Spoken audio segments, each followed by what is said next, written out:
내년에 우리 시장 기대해 볼 만합니까?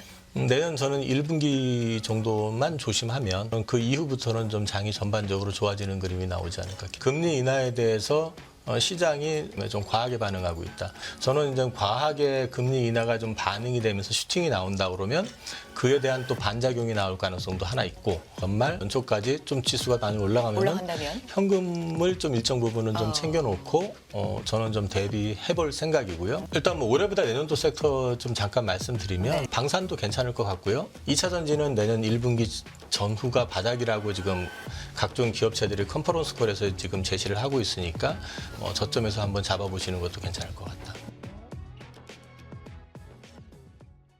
하이투자증권 강북 WM센터 이영훈 이사 나와 계세요. 이사님 어서 오세요. 네, 안녕하십니까? 안녕하세요. 네. 지난번에 나오셨을 때 우리 시장 뭐 11월 중에 2,500? 그렇죠? 네, 네. 말씀하셨는데 바로 그날로 네, 잘 가는 바람에 연락도 많이 받으셨다고요? 네, 뭐 2,500이라고 얘기하는데 첫날 그냥 2,500이 넘어가니까 그러니까. 얼마 봐야 돼? 이렇게 이제 저한테 농담 삼아가지고 장난치듯이 이제 많이 물어봐서 많이 올라가면 좋지 뭐 이러고 말았었는데 또 후반 되니까 또 다시 전화 오길래 네 입방정 때문에 주가 안 올라간다고 그런 소리도 좀 들었었습니다. 아이 뭐 이렇게 시장 분석해 주시는 분들의 또 고충이 나름 있으시죠. 네, 어쨌든 그때 잘 예측을 해주시고 그랬는데 오늘도 중요합니다. 이제 연말, 연초, 내년까지 좀 말씀을 해주셔야 되는 특히나 주말 지나오면서 좀 궁금한 점이 많아요. 네. 미국 중심으로 해서 좀 보겠습니다. 왜 올랐어요? 왜 오른 겁니까? 왜 잘 갔어요? 파월 얘기부터 할까요, 그러면요? 네. 그럼 뒤에 제가 가져온 거 뒤쪽에 해놨는데 파월 그 얘기부터 얘기를 좀 약간 할게요. 풀어가 볼까요? 사실 파월 의장은 그런 의도로 한 얘기인지 전 잘 모르겠어요. 균형을 오히려 잡으려고 했던 얘기 같잖아요. 누가 봐도. 근데 시장이 뭐 아주 철저히 무시를 하고. 근데 이제 파월 얘기에 앞서 가지고 네. 이제 크리스토퍼 월러라고 하는 대표적인 그렇죠. 그 메파 네. 그 이사가 했던 얘기가 이제 시장을 좀 사실 거꾸로 긍정적인 충격을 줬었거든요. 그때 이제 이 사람이야말로 진짜 매번 금리에 대해서 위협을 하면서 시장을 좀 바짝 이렇게 움츠리게 만드는 그런 얘기를 했었는데 의외로 뭐 정책이 현재 지금 자리를 잘 잡아가고 있고 네. 앞으로 이제 이런 추세로 되면은 빠르면 내년 상반기 뭐 3개월, 4개월, 5개월 내에 금리 인하도 할 수 있어라고 얘기를 해버리니까 시장에서 저 사람이 왜 저러지? 이랬었단 말이에요. 매판데. 왜 매파가 갑자기 이렇게 변신을 하니까 사람이 갑자기 변하면은 죽거나 뭐 그런다는 얘기도 있잖아요. 근데 이제 그거보다 이제 더 강하게 네, 다가오는 그게 거죠. 이제 시장에서. 이 사람이 왜 이렇게 반응이 나왔지? 이제 이런 반응이 있었기 때문에 파월이 그 부분을 되돌릴 가능성이 있다라고 생각들을 했던 것 같아요. 네. 시장에서는요. 그래서 충분히 경고적인 얘기를 좀 하지 않겠느냐라고 생각을 했는데 그냥 한마디로 말씀드리면 니들 조심해. 근데 뭐 딱히 더 할 말은 없어. 그 정도였었다는 거죠. 그러니까 파월 얘기도 연준 정책 금리는 제한적인 영역에 이미 진입했다라고 얘기를 했고요. 그다음에 데이터 기반으로 하겠다라는 얘기를 했었는데 그전에도 제가 계속 말씀을 드렸지만 데이터 기반이라는 얘기를 자꾸 강조를 하게 되면 지금 이제 PC도 이번에 나쁘지 않게 나왔었지만 다시 나올 CPI 같은 경우도 나쁠 수가 없어요, 지금은요. 그러니까 이런 부분들을 놓고 얘기하면 금리는 더 이상 오르지 않을 것 같다라는 그 부분에 이제 기대를 하는데 문제는 지금 이제 이번에 이제 자신 있게 얘기했던 게 연준이 지금 인플레와 싸우는 어떤 신뢰성에 대해서 자기 나름대로 방어했다라고 얘기를 했지만 사실 연준이 사고를 먼저 친 거거든요. 그 전에 금리 인상을 되게 늦게 하는 바람에 인플레를 촉발시키는 원인을 사실 연준에서 제공했었기 때문에 이 부분에 대한 거는 시장에서 해석은 지금 그냥 자기 자화자찬으로 해석을 했지만 한편으로 이제 이걸 뒤집어 놓고 얘기하면은 금리 인하에 대해서는 니네들이 생각하는 것처럼 그렇게 빠르지 않을 수도 있다라는 뉘앙스로 봐야 될 것 같거든요, 저는요. 그런데 이 부분에 대한 해석은 그렇게 크진 않았던 것 같아요. 그래서 이 부분을 갖다가 지금 이제 주가 움직였던 거를 지금 블룸버그나 도이치뱅크, BMO 마켓에서 이제 해석한 걸 보면은 네. 전체적으로 앞서 말씀드린 것처럼 블룸버그만 해도 파월 의장이 조금 더 강한 매파적인 발언을 해가지고 금리 인하 전망을 꺾을 거라고 기대를 했는데 뭐 그런 부분에 대해서는 얘기를 안 하고 있고 균형 잡힌 코멘트를 하면서 양쪽으로 다 열려 있으면서 내년 초에도 금리 인하 단행이 가능하다는 점을 가격에 이제 반영을 시키는 어떤 그런 시장의 반응이 나왔다라고 얘기를 했고 그러니까 시장의 금리 인하 기대에 제동을 걸 만한 수준 강도는 아니었다. 아니었었다는 거죠. 그러니까 사실 그 크리스토퍼 월러 이사 발언이 워낙에 셌었기 때문에 이걸 뒤집지 않겠냐라고 봤었는데 그 정도는 거기에 아니었다. 대한 얘기들이 다 아니었다라고 전체적으로 보면 해석을 했던 것 같습니다. 네. 그래서 사실 그냥 워딩 그대로만 해석하면 금리 인하 기대는 아직 일러였는데도 월러 이사의 반응, 월러 이사의 네네. 말에 대한 반응을 워낙 좀 세게 시장은 받아들이고 있기 때문에 그걸 뒤집을 만한 정도는 아니었다. 아니었다가 결론이군요. 네, 그렇습니다. 그리고 보통 이제 그 파월 의장 같은 경우가 이제 약간 균형을 잡아주는 역할들을 했었기 때문에 아무래도 그 전에 이제 연준 이사나 이제 연준 의장들이 좀 발언을 좀 세게 네. 좋게든 나쁘게든 세게 나가면 약간 좀 그걸 마사지하는 발언들을 네. 항상 해왔었는데 이번에는 그런 마사지하는 느낌은 아니었었다. 네, 그렇게 보시면 될 것 같습니다. 그렇다면 이제부터 볼 거는 지금 이러고 나서 시장은 다 올랐고요. 주식시장 일제히 올랐고 뭐 채권 시장 크게 반응했고요. 어떻게 이제 방향성이 이렇게 정해지는 거라고 보십니까? 어떻게 보세요, 이사님은? 일단 이것도 제가 네. 앞에 자료 정리한 걸 가지고 좀 말씀을 드릴게요. 좋아요. 네. good is bad, bad is good이라고 이제 지금 이게 11월 달 한 달 내내 통했던 얘기거든요. 그러니까 지표가 나쁘면 오히려 시장에선 좋게 해석을 했던 거죠. 왜? 금리 인상에 대한 두려움? 아니야, 이제는 더 오히려 금리 인하할 수도 있어라는 식으로 이제 해석을 하면서 뭐 미 국채 10년물도 마찬가지였었고 CPI, PC, 뭐 컨퍼런스 보드 선행 지수까지 다 하향하면서 경기도 톤 다운되네. 그다음에 고용도 지난번에 그 비농업 고용자 지수가 예상보다 상당히 적게 나와가지고 고용 쪽도 톤 다운이 되네. 뭐 이러면서 이제 이렇게 되면은 금리 인상은 끝났네. 네. 그리고 경기 후퇴 조짐, 선행 지수라든지 이런 부분들이 나타나기 시작하면은 결국에는 금리 인하도 내년 상반기에는 좀 할 수 있지 않아? 보험적으로 이제 이런 어떤 기대감들이 좀 반영이 되면서 주가가 많이 올랐는데 지금부터 이제 지켜보셔야 될 거는 10월 달에는 오히려 이제부터는 미 국채 10년물 그 금리하고요. 유가를 다시 보셔야 될 것 같습니다. 그건 이제 무슨 언제부터요? 말씀이냐면 12월 달부터. 12월부터. 왜 이 말씀을 드리냐면 지금은 사실 이제 이게 물가가 더 이상 급등을 하지 않을 것이다. 그래서 금리하고는 상관없을 것이다라는 기대감이 이제 오히려 내년에 금리 인하를 완면하게 이제 하면서 소프트 랜딩의 기대감, 그러면서 증시에 유동성이 공급될 걸 기대를 하고 있는데 네. 만약에 미국채 10년물이 급락을 해버린다든지 여기서 그러면서 동시에 유가까지 급락을 하는 상황이 나오면 이건 경기 침체를 반영할 가능성이 높거든요. 네. 경기 후퇴를 넘어서 침체에 대한 리스크가 또 반영이 될 수도 있다. 그래서 지금 사실 이제 미국채 10년물이 4.3, 4.2 뭐 요 근처에서 이제 왔다 갔다 하기 시작하는데 이게 갑자기 4%를 강하게 뚫고 내려간다든지 그러면서 그 유가까지 덩달아 가지고 70달러 밑으로 떨어져서 60달러 중반까지 떨어진다든지 이럴 경우에는 시장은 좀 거꾸로 해석할 수도 있다. 그러니까 이제 이거는 경기 침체에 대한 리스크를 부각시킬 수도 있다라는 점을 고려하셔서 지켜보실 필요가 있다고 보고요. 네. 근데 그게 지금 당장에 나오기보다는 좀 지켜볼 것 같아요. 당장에 지금 눈에 띄는 어떤 지표가 발표 나오는 시점은 아직은 좀 시간이 있기 때문에 그리고 이제 FOMC를 통해서 지켜보셔야 되는 건 점도표 변화 가능성. 네.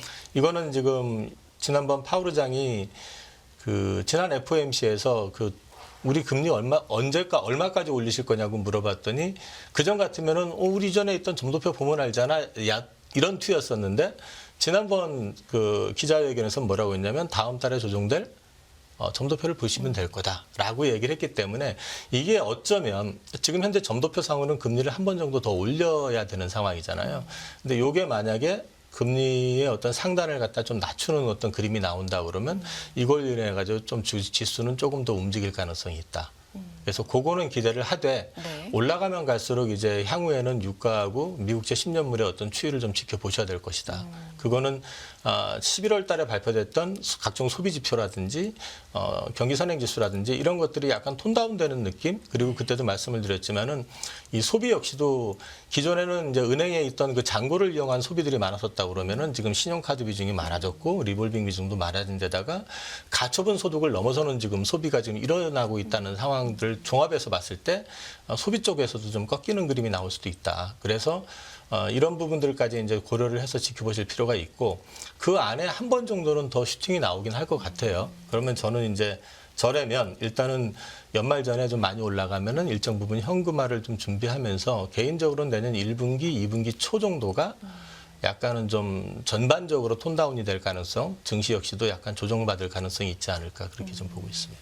거의 뭐 결론을 초반부터 이제 내주셨네요. 그러니까 지금 국채 금리 같은 경우도 9월 순으로 좀 되돌아간 측면이 있는데 네. 지금 요 수준까지는 뭐 괜찮지만 네네. 여기에서 조금 더 급락할 가능성도 지금은 당장은 아니지만 네네. 염두에 두고는 있어야 된다. 그거는 그게 곧 이제 침체. 그게 이제 네. 앞으로 나올 소비 지표라든지 네. 이런 것들이 어떻게 반응을 하느냐에 따라서 달라지겠지만 저는 그럴 가능성이 없지는 않다고 생각을 하거든요. 그래서 이제 이 부분을 좀 유념해서 보실 필요가 있는데 미국채 같은 경우는 지난번에도 사실 오버해가지고 공매도가 좀 과매도가 된 상태에서 급등을 해서 5%가 넘었던 것처럼 최근에 보면은 또 그 과하게 지금 또 빌그로스였나? 빌 에클먼이 또 한 번 또 시장을 가지고 장난치는 느낌으로 이제 그래놨잖아요. 그러면 그런 사람들이 방향을 제시를 하면 또 과하게 또 쏠리는 경우들도 있어요. 그런데 이제 문제는 지금 유가 역시 지금 경기 침체를 일부 반영을 해서 지금 전혀 움직이질 못하고 있는 상황이잖아요. 근데 이제 만약에 유가하고 이게 동시에 급락하는 상황이 나온다 그러면은 그거는 이제 경기 침체를 확실히 반영할 가능성이 높은 거다라고 저는 이제 해석을 하고 있는 거죠. 유가와 소비 이쪽 그리고 또 하나 중요하게 볼 게 뭐 이번 주에 고용 보고서 발표도 예정이 되어 있는데 고용 쪽도 봐야 중요합니다. 되겠죠? 근데 이제 네. 고용도 사실 지난달에 나온 발표된 것들 네. 보면은 전반적으로는 근데 참 고용이 신규 실업 그 수당 청구 건수나 이런 것들을 보면 여전히? 일관성이 없어요. 일관성이 없는데 연속 수당 청구 건수를 보면 어쨌든 느는 모습은 보이거든요. 그리고 최근에 이제 고용 관련된 지표들을 보면은 조금은 그래도 좀 톤다운이 되는 그림들 이런 것들이 나오고 있기 때문에 고용에 대한 부분 졸치 지수라든지 이런 것들 나오는 거 이제 유심히 보실 필요는 있을 것 같습니다. 그래도 여전히 고용 같은 경우는 굳건하죠. 그렇지만 조금씩은 네네. 연속 청구 건수 이런 네네네. 것들을 최근에는 좀 많이 보는 것 같긴 한데 그런 건 늘고 있다. 네, 늘고 네. 있죠. 근데 이제 저번에도 말씀을 드렸지만 네. 고용이 유독 강한 이유는 자기들이 일자리 다 뺏어갔잖아요. 우리나라에 세워질 공장 거기다 세우게 만들었고 그러니까 고용이 이게 안 늘 수가 없잖아요. 그러니까 이 실업률이라는 게 유지가 될 수밖에 없는 이유 중에 하나가 그 글로벌 일자리가 다 미국으로 쏠리는 상황이니까 그러니까 이제 미국만 좋다라는 얘기가 자꾸 나오는 거거든요. 그래서 이 부분이 옛날하고는 조금 다르게 좀 보여지는 지표이기는 한데 그래도 지금 현재 소비라든지 그다음에 고용의 질도 사실은 보면은 그 양질의 고용 그러니까 정규직이면서 좀 고임이 되는 쪽보다는 저임의 파트타이머들이 좀 계속 늘어나고 있다. 이런 것들을 놓고 봤을 때는 전반적으로 소비는 좀 꺾일 가능성이 있다. 이제 그런 것들이 앞으로 고용으로까지 연결이 될지 여부는 좀 더 지켜볼 필요는 있다. 아직까지 거기도 지난번에 코로나 이후에 사람을 못 구했었기 때문에 예전 같으면 막 쳐낼 수 있는 그런 환경인데도 지금 그냥 안고서 가는 그런 분위기는 있거든요. 그래서 그게 조금 예전보다 늦어지기는 한데 근데 그러니까 실업률 자체도 3.4에서부터 지금 3.9까지 올라왔단 말이에요. 근데 이게 4를 넘어가게 될 경우에는 그건 본격적으로 조금 더 이렇게 급하게 올라갈 가능성도 있다라는 점은 좀 유념해서 보실 필요가 있을 것 같습니다. 네. 우리나라 수출입 얘기를 좀 해보겠습니다. 수출 전년 대비해서 7.8% 증가했고 반도체가 또 좀 눈에 띄고요. 이거 어떻게 좀 의미 있게 봐야 될까요?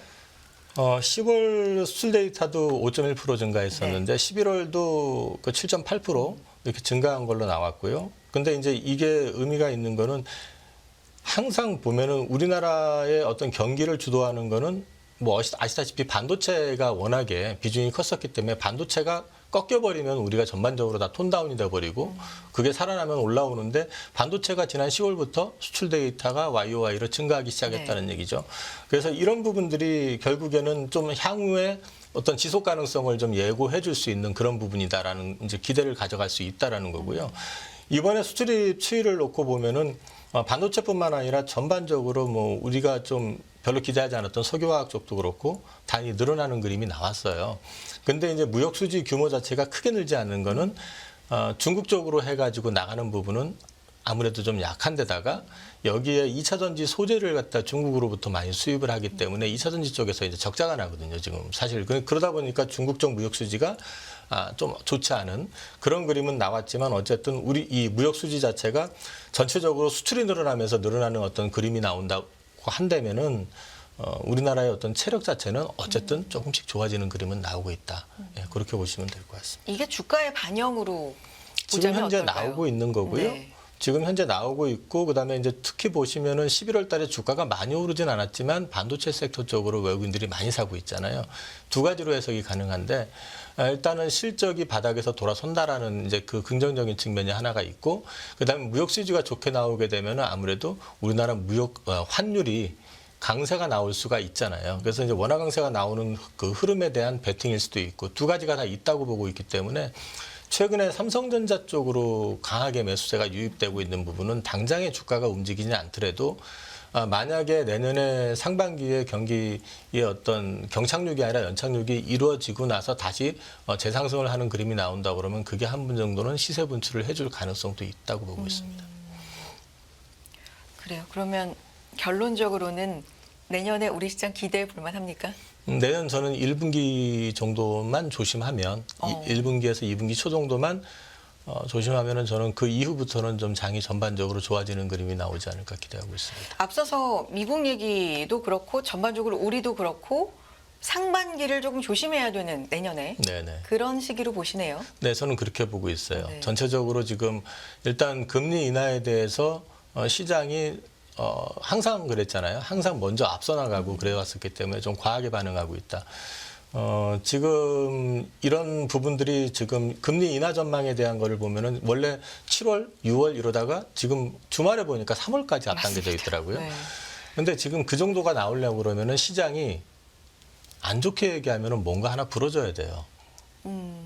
정상적인 상황에서는 그렇게 나오기가 쉽지 않을 거고, 그 다음에 또 한 가지는 제가 그 전에 한번 말씀을 드렸지만 그 파월 의장이 일단은 그 금리 인상 시기를 실기해가지고 그 이번 인플레의 책임에 대한 비판이 굉장히 많은 데다가 항상 그 사람이 얘기했었던 것처럼 이제 이 사람은 약간 아소번스 트라우마가 있다라고. 그러니까 금리 정책 조정을 하는 데 있어서 신중에 신중을 기할 가능성이 되게 높은 사람입니다. 지표 이 정도면은 이제 내려봐도 괜찮을 것 같아요라고 생각하기보다는 최대한 그 리스크를 제어해가면서 금리를 조절할 가능성이 높기 때문에 저는 이제 과하게 금리 인하가 좀 반응이 되면서 슈팅이 나온다 그러면 그에 대한 또 반작용이 나올 가능성도 하나 있고, 그 다음에 상반기 지금 현재 앞서 말씀드린 것처럼 이제 소비가 유지가 되고 있고, 그 다음에 또 그 미국 경제 성장률이 지금 3분기가 5.1%로 또 더 올랐잖아요. 그런데 지금 보면은 그 자료 갖고 오신 거 좀 볼까요? 네. 애틀란타 연은에서 지금 GDP 나온 게 4분기 예측치가 지금 1.2로 떨어져 있습니다. 차트 보시면 뭐 드라마틱하게 빠져버리잖아요. 근데 이제 이런 부분들이 그러니까 3분기에 아주 좋았었던 부분들이 계속해서 이어지는 게 아니라 4분기부터 다시 그 상승률도 꺾이는 데다가 이 꺾이는 부분에 있어서 이제 소비가 앞서 말씀드린 것처럼 어떤 소비의 형태라든지 아니면 그 원천이 되는 자금이 그 캐시가 아니라 카드를 통해서 이제 진행이 되는 부분들이 많은 데다가 최근 또 동향 자체는 가처분 소득을 넘어서는 소비가 또 일부 발생하기 시작한다라는 게 결국 저소득층 계층들이라든지 이런 쪽에서는 앞으로 더 위축이 될 가능성이 높지 않겠느냐라고 이제 생각을 하고 있기 때문에 그런 부분들까지 주의하셔서 이제 4분기는 좀 지표들을 보실 필요가 있을 것 같습니다. 지금 근데 이사님의 좀 물론 내년 상반기 얘기긴 합니다만 얼마 안 남았잖아요. 네, 좀 조심스러운 의견과 달리 지금 시장의 위치는 굉장히 좀 상승 쪽으로 가고 있어요. 주식도 네. 오르고 뭐 채권 시장 반응하는 것도 그렇고 심지어 금과 비트코인까지도 모든 자산이 좀 올라가는 느낌. 최근에 보면은 11월 들어서 그랬고요. 산타랠리 기대감 있고. 이게 당연히 잘 간다면 연초 기대감까지 있을 거고요. 그렇다면 이런 기회에 좀 정리를 해보는 시점으로 가져야 된다라는 의견이실까요? 이사님 의견은? 저 앞서 말씀드린 것처럼 네. 이제 연말 뭐 혹시 또 길게 가서 연초까지 좀 지수가 많이 올라간다면? 현금을 좀 일정 부분은 좀 챙겨놓고 저는 좀 대비해볼 생각이고요. 네. 현재 저는 뭐 어쨌든 앞서 말씀드린 것처럼 1분기에 대한 부분을 조금 조심스럽게 보고 있기 때문에 네. 그렇게 하려고 하고 있는데 그렇다고 지금부터 막 현금을 만들고 한 건 아니고 지난주까지는 저는 계속 주식을 늘려가는 패턴을 가져가고 있어요. 저도 역시 12월 달에 특별한 이슈가 변수가 발생하지 않으면 아직은 좀 더 여력이 있다고 좀 보고 있기 때문에. 근데 12월 지수는 얼마까지 보냐고 물어보신다면 요번에는 안 하려고요. 왜요? 지난번에는 시원하게 이게 해주셨는데. 입방정을 떨어가지고 지수를 제가 막아버렸다는 그러니까 농담이지만 그런 이제 네. 그런 얘기들도 많이 아니, 들었고 워낙 저도 그날에 좀 네, 도달한 네, 네. 감이 있어서. 네. 그래서 이번에는 좀 어쨌든 좀 올라가면 줄이자라는 쪽으로 지금 생각을 하고 있습니다. 그렇군요. 구체적으로 뭐 섹터랄까요? 이런 건 어떻게 보세요?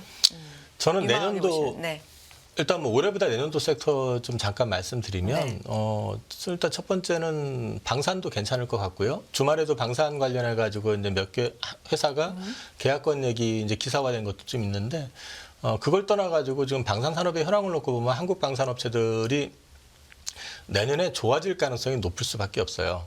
그게 왜냐하면 실제로 양산이 가능한 국가가 거의 없고 그다음에 글로벌 긴장 상태가 갑자기 풀릴 가능성도 없는 데다가 무기가 지금 상당히 부족한 상황이거든요. 그래서 방산이라든지 그다음에 이제 바이오 쪽 뭐 이런 쪽은 기본적으로 괜찮을 것 같고요.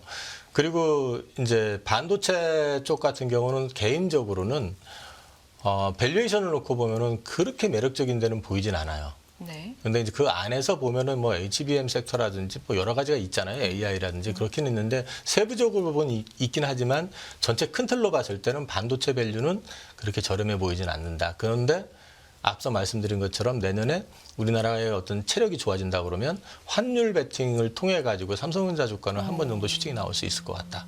그렇게 생각하고 있고 2차 전지는 내년 1분기 전후가 바닥이라고 지금 각종 기업체들이 컨퍼런스 콜에서 지금 제시를 하고 있으니까 그 관점에서 저점에서 한번 잡아보시는 것도 괜찮을 것 같다. 네, 그 정도 말씀드릴 것 같아요. 하나하나 좀 보면 방산 좀 좋게 보셨고 요거는 뭐 글로벌적인 지정학적 리스크라든지 우리의 어떤 무기 생산 능력, 속도 뭐 이거에 좀 긍정적으로 보시는 것 같은데 바이오는 왜 내년에도 긍정적입니까?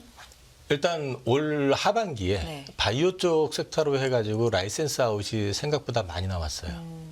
이제 뭐 구체적으로 말씀을 좀 드리면은 종근당도 라이센스 아웃이 나왔고 비상장사 하나도 몇천억짜리 라이센스 아웃 계약금도 엄청 많이 받는 게 나온 게 있었고 그 다음에 지금 유한양이 에스모에서 이제 그 레키주나 그 관련해 가지고 렉나주 관련해 가지고 그 결과 발표를 했는데 아마도 그게 12월 들어가면 FDA에서 이제 FDA에다 승인 신청을 바로 들어갈 것 같아요. 존슨앤존슨에서.